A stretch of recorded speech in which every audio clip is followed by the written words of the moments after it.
Hello and welcome to the Fit to Transform podcast, where you learn how to train and diet effectively and, most importantly, how to maintain those results for life, once and for all. I'm Nikias Tomasiello, a transgender training and nutrition coach working online with anyone who's ready for a true lifestyle transformation, anywhere they may be in the world. As a friendly reminder, any and all information provided is for educational purposes only. You should consult with your doctor before implementing any changes to your diet and exercise program. With that disclaimer out of the way, thank you for being here. Now grab yourself a cup of tea or pre-workouts and enjoy. Yo, dear listeners, welcome back to the podcast and thanks for tuning into this solo episode in which I want to answer the question, am I against bulking? Very clickbaity question, I know. And before I start, I want to clarify that by bulking, I refer to a phase of training and nutrition in which you are training and eating in a caloric surplus with the specific purpose of trying to add more muscle mass. And since you're in a surplus, you are aiming for your body weight to increase over time. And the reason why I want to cover this question is that I've spoken on multiple podcasts about how it's possible to build muscle without being in a surplus, whereby you can increase your muscle mass by sticking around maintenance calories. In fact, you could even build a little muscle being in a calorie deficit, but that's a conversation for another time. I've recorded and released plenty of podcasts on fat loss lately, and I want to purely focus on muscle gain. And the answer to this question is yes, I am against bulking. Not bulking in general, but a very specific type of bulking, which I call inefficient bulking. And there are two flavors of this type of inefficient bulking that I want to discuss.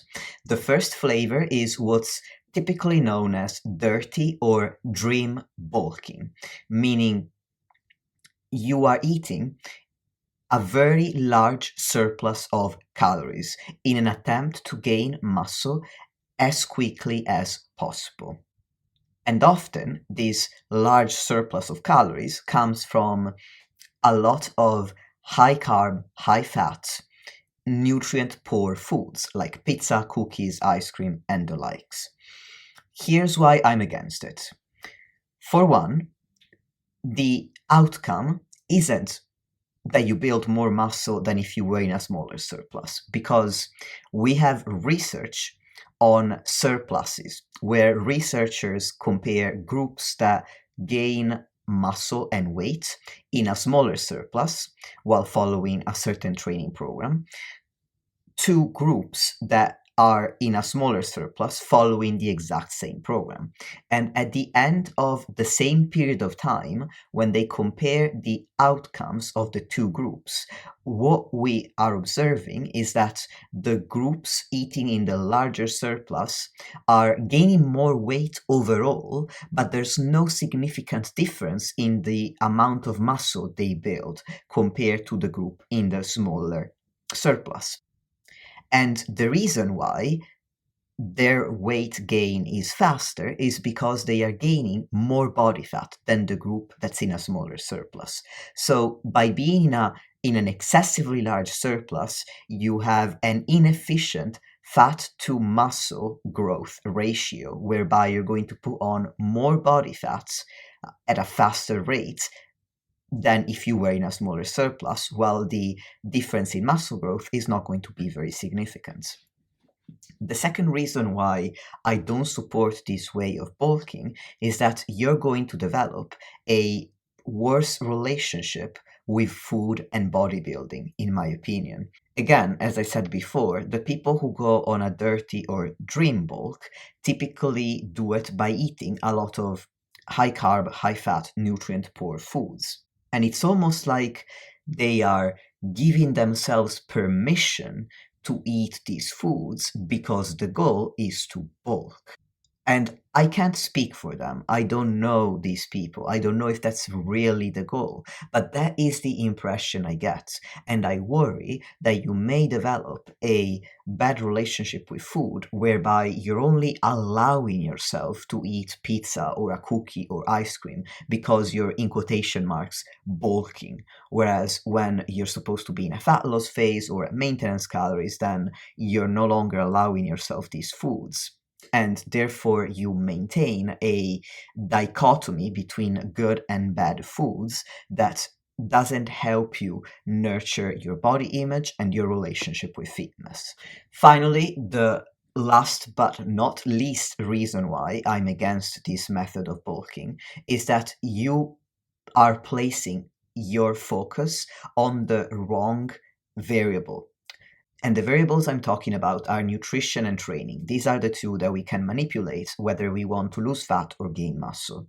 And by thinking of your bulk as a dirty or dream bulk, you are placing excessive focus on your nutrition, when we know that the trigger for muscle growth is your training.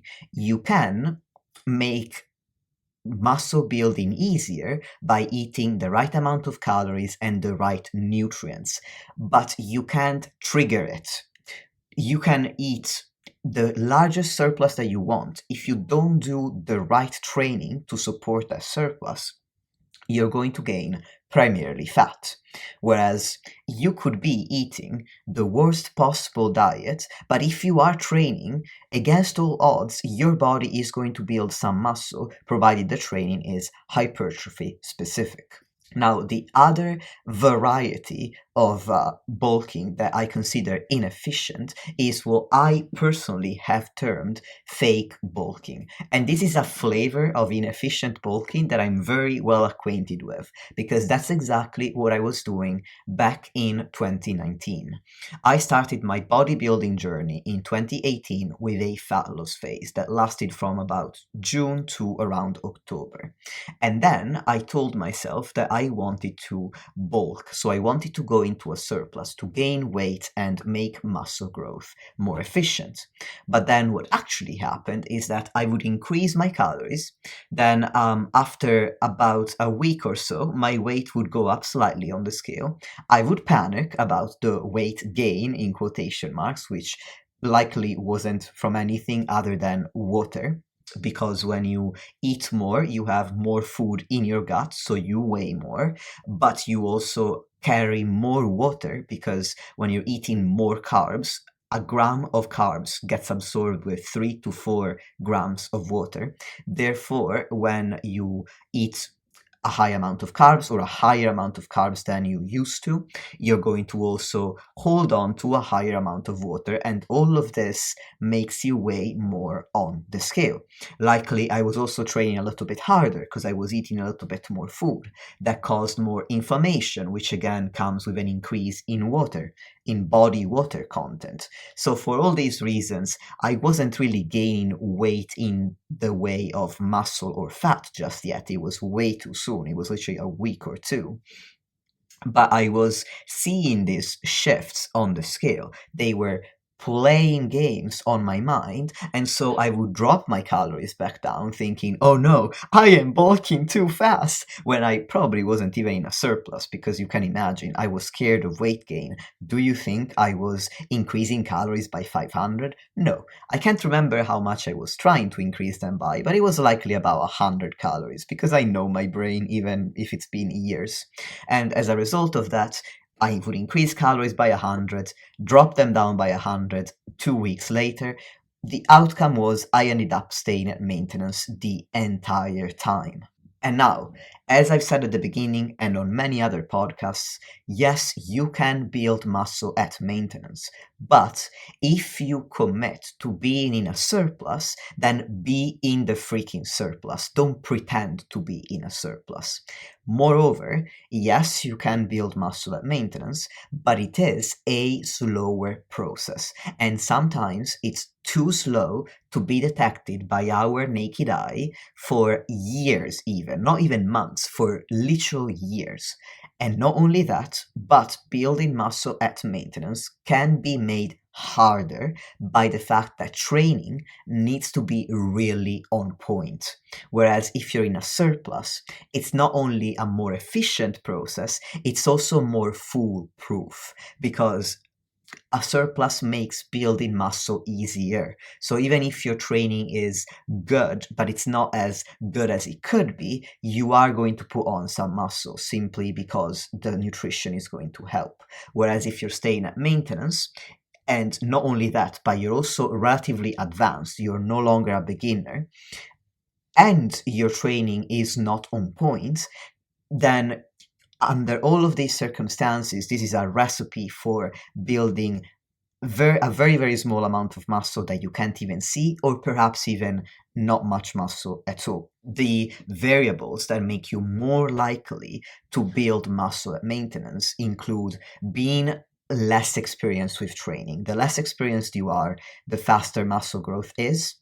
And then the other variable would be training hard and making your training as hypertrophy specific as possible. And I'll cover what the main principles of that are later on in the podcast. The next variable is to have your lifestyle to be as conducive for muscle growth as possible, whereby you're sleeping 7 to 9 hours of good quality sleep per night. You are effectively managing your stress. You're not a stress ball every single day, 24/7. You're managing your nutrition so that it's health promoting and it's supporting your digestion as well as your energy levels and mood. So as you can see, there are a lot of variables that you need to be especially careful with if you want to get visible results from building muscle at maintenance. And while obviously I would want you to do the exact same thing if you were in a surplus, I would still want good sleep. I would still want good stress management and proper nutrition. But simply because you are in a physiological environment of positive energy balance, where you have excess energy coming in and you are training, you are bound to build muscle at a faster rate than if you were at maintenance. So in summary, yes, I am against bulking, but I am against specifically inefficient bulking. What I am for is efficient bulking. But before I discuss what that means to me, I want to also ask the question, is bulking worth it to you? Is putting yourself in a surplus to gain weight worth it to you? And it's important to consider the pros and cons of bulking to make this decision. First of all, you need to take into account that in the majority of cases, you're going to have to go through a fat loss phase afterwards. It doesn't always happen, but in the vast majority of cases, once you've gained the weight that you intended on gaining, most people want to look leaner. And for that, you will need a calorie deficit. And not everyone is interested or even in a position to undergo cycles of putting on weight and losing weight, because being in a calorie deficit and also being in a surplus to an extent creates stress on the body. This is physiological stress, but it's also psychological stress. You're going to have to be more selective with your food choices because your calorie budget is going to be restricted in a deficit. This makes it less easy to socialize and eat out with people because restaurants don't care that you're in a deficit and they offer really high calorie options. It's also going to take time. Most people can't be in a deficit for 4 weeks and lose all the fat that they put on during a bulking phase. In a surplus, fat loss takes time. It takes less time than building muscle, but it takes time nonetheless.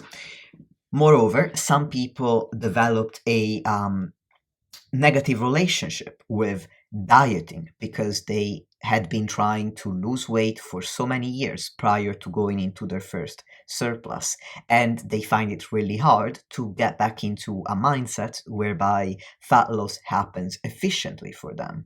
So something to take into account is whether you are right now in a position to go into a surplus and into a deficit afterwards, because if you're don't think that you'll be ready for a deficit when the time comes, it would likely behoove you to work on your relationship with food, with being in a deficit, to place yourself in a position where whether you are in a surplus or in a deficit, you can achieve your goals in a time-efficient manner while still preserving and nurturing your relationship with fitness and with your body image.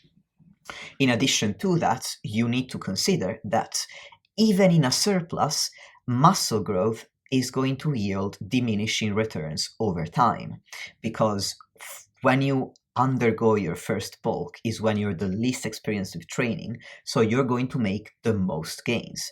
And then with every subsequent bulk, you're going to make fewer gains. There are some exceptions, which I also want to touch on. For example, if you're an AFAB person, someone assigned female at birth, and you're starting testosterone, and you already underwent a bulk in the past, you're likely going to experience another round of newbie gains because of the increase in your testosterone levels. So it's possible that you're going to have another bulk that's just as effective, if not more effective, than the first one you ever had. Another exception would be if your very first bulk was when you really had no true understanding of what it means to bulk efficiently, then it's very possible that future bulks will be far more efficient than your first one, even if you're more advanced, because you now have the experience and the knowledge to get so much more out of your training that the muscle growth process is a lot smoother and more efficient. Saying that, there will come a time when your bulks become less and less efficient every time you undergo one, whether it be because you're as knowledgeable about training and nutrition as you're ever going to be. Yes, we can always learn more, but you're not going to gain so much more that the efficiency of your bulks will increase tenfold, as it might have already happened in the past. Or whether it be because you're growing older, and the older we get, the more we become resistant to building more muscle. There is a concept known as anabolic resistance, which occurs when we I believe it's when we're over 60. I say I believe because I'm not entirely sure about the age, but it's around 60 plus, when our body requires a much larger stimulus than it did before in order to build muscle. And so as a result of that, we need to eat more protein because the stimulus that protein originally gave us is no longer the same. And also we inevitably see that our training yields less results, or fewer, smaller results, less significant results than it did in the past.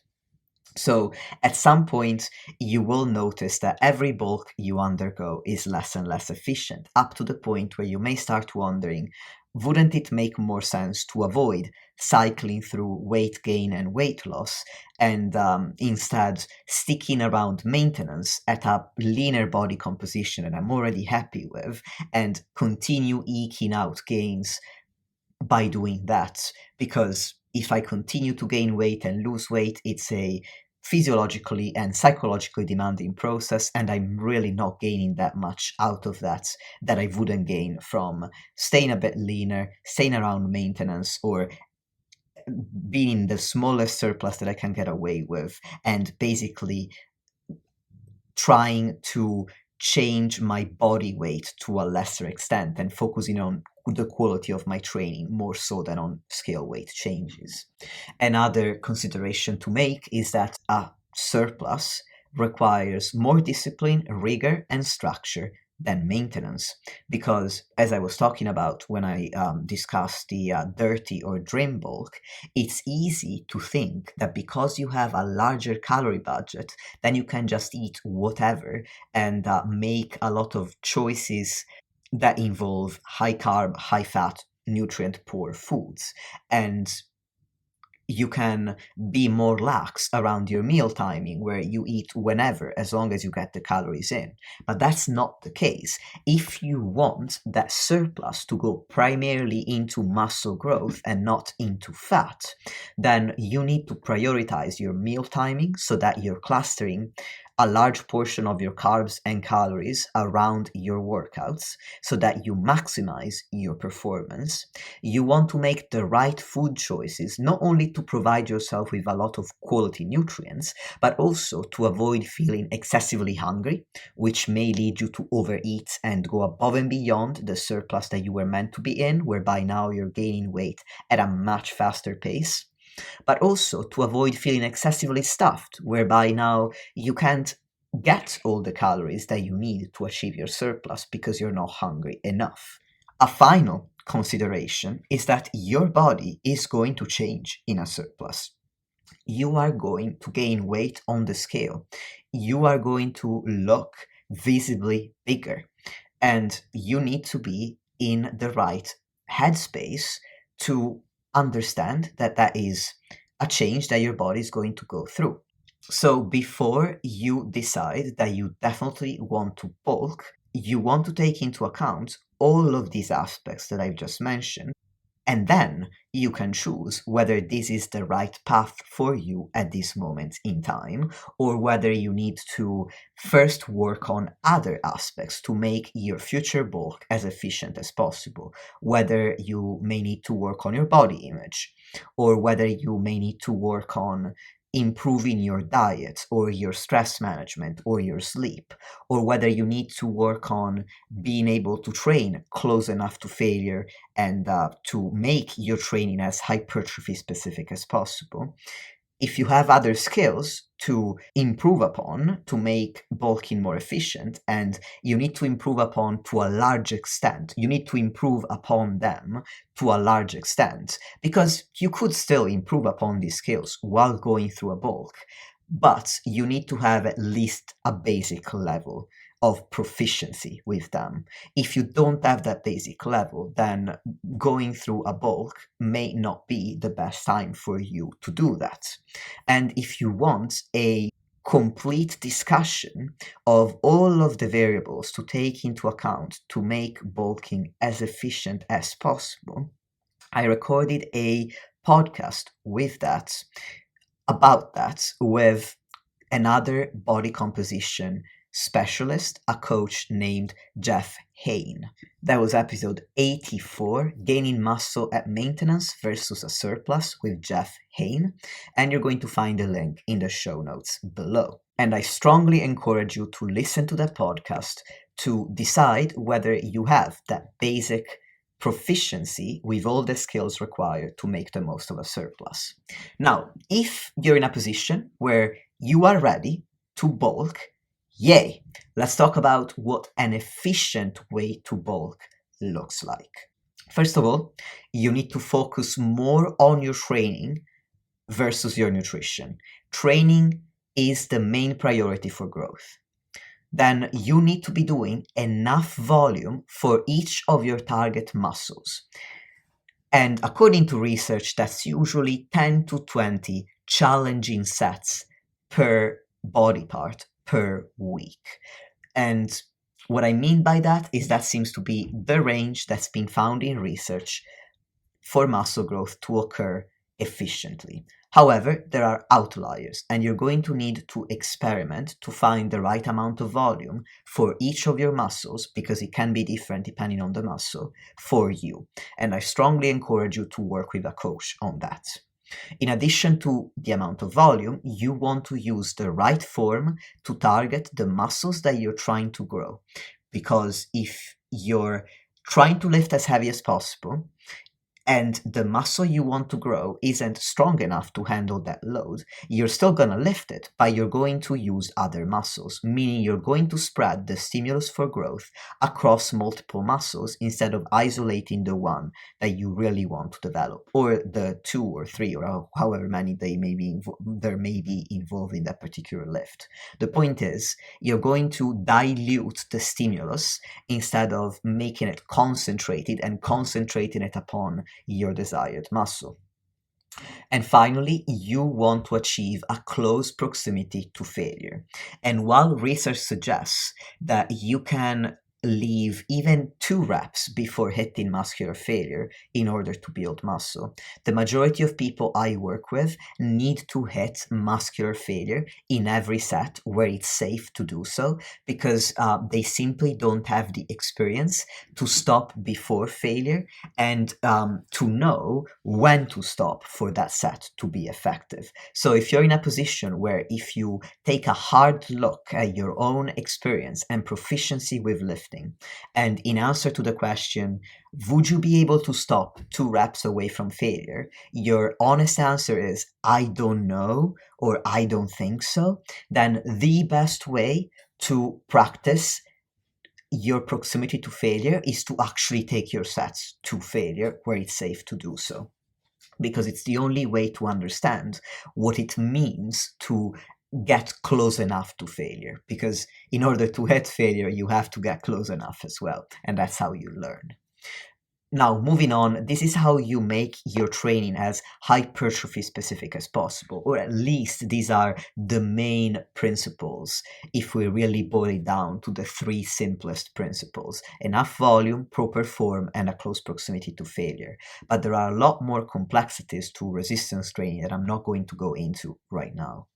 The next variable that we need to have in place for an efficient bulk includes a moderate surplus to achieve a relatively slow rate of gain. When it comes to muscle growth, we're not looking at a weekly rate of gain like we might if we were in a fat loss phase, where it's reasonable to expect to lose or to aim for a certain rate of fat loss on a weekly basis. With muscle gain, we're looking at a change in weight over a month.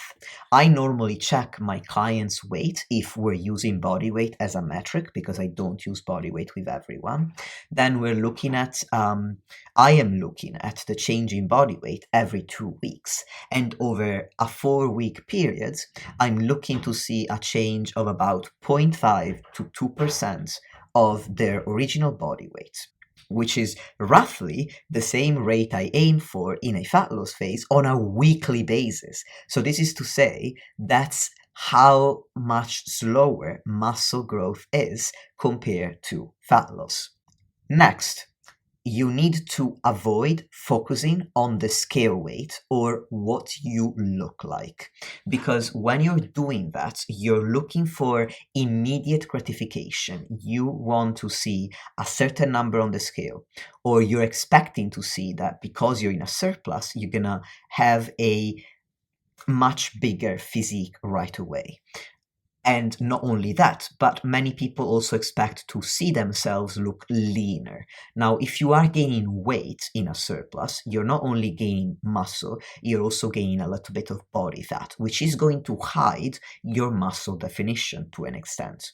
So chasing the look in the mirror or the number on the scale is misplacing your focus, and it's only going to potentially discourage you from staying in a surplus, because since our societal standards are to look leaner rather than larger and to gain body weight, if you are a victim, like most of us are, to those societal standards, seeing yourself change in the opposite way is going to make you feel disheartened. So you need to collect these data, whether it be pictures or measurements or body weight on the scale, but you need to understand that it's simply data. And if anything, if it really bothers you, send it to your coach and delete it from your phone or your laptop immediately. Because it's data, but it's also temporary data, in that you're not going to be in a surplus forever. If you choose to lose body fat afterwards, you're also not going to be in this particular shape forever.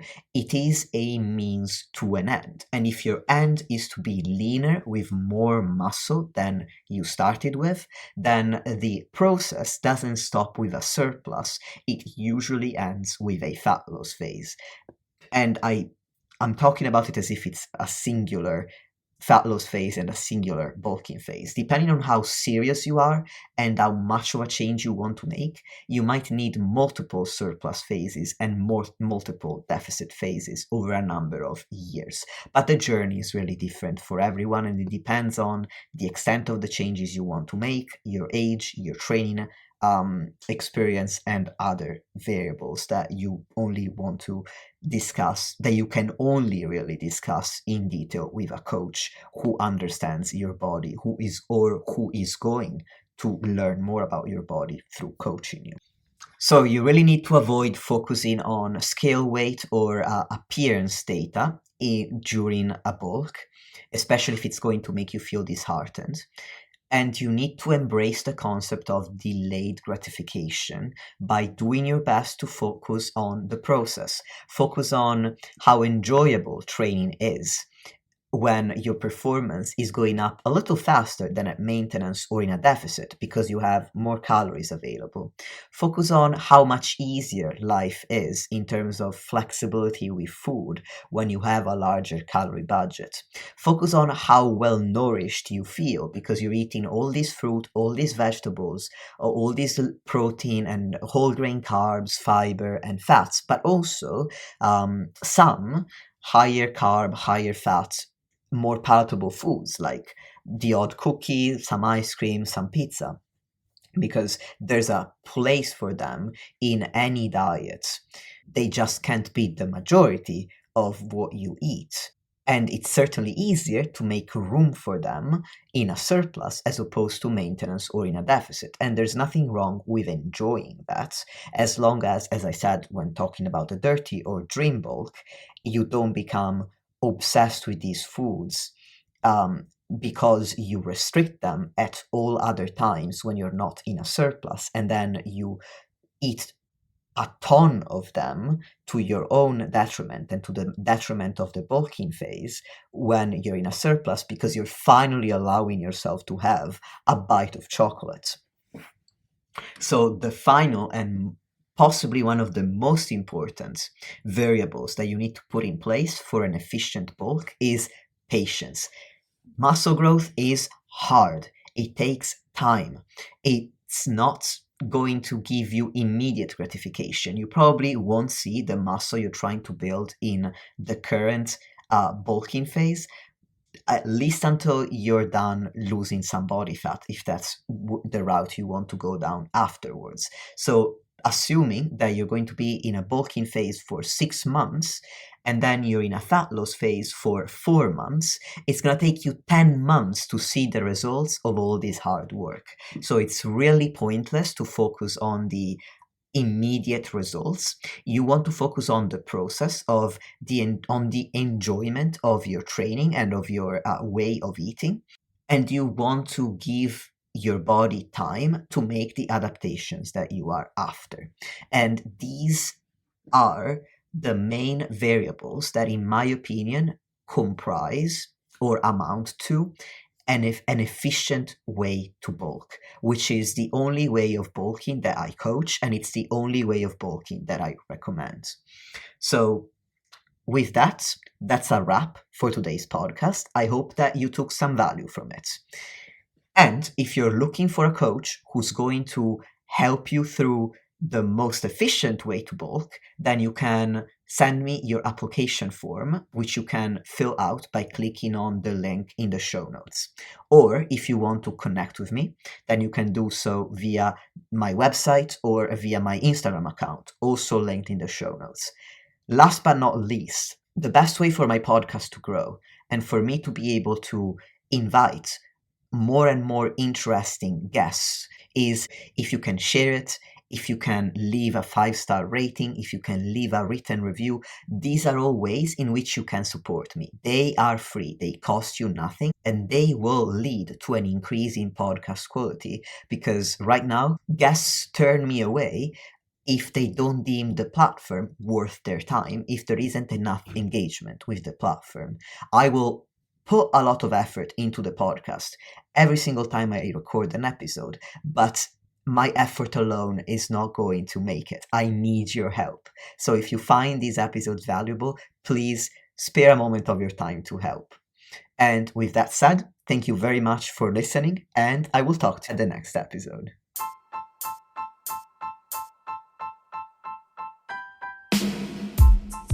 Lastly, if you want to support the podcast and help me reach more people, please leave a 5-star rating or review on any podcast platform that you're using. Thank you very much for listening, and I'll speak to you soon.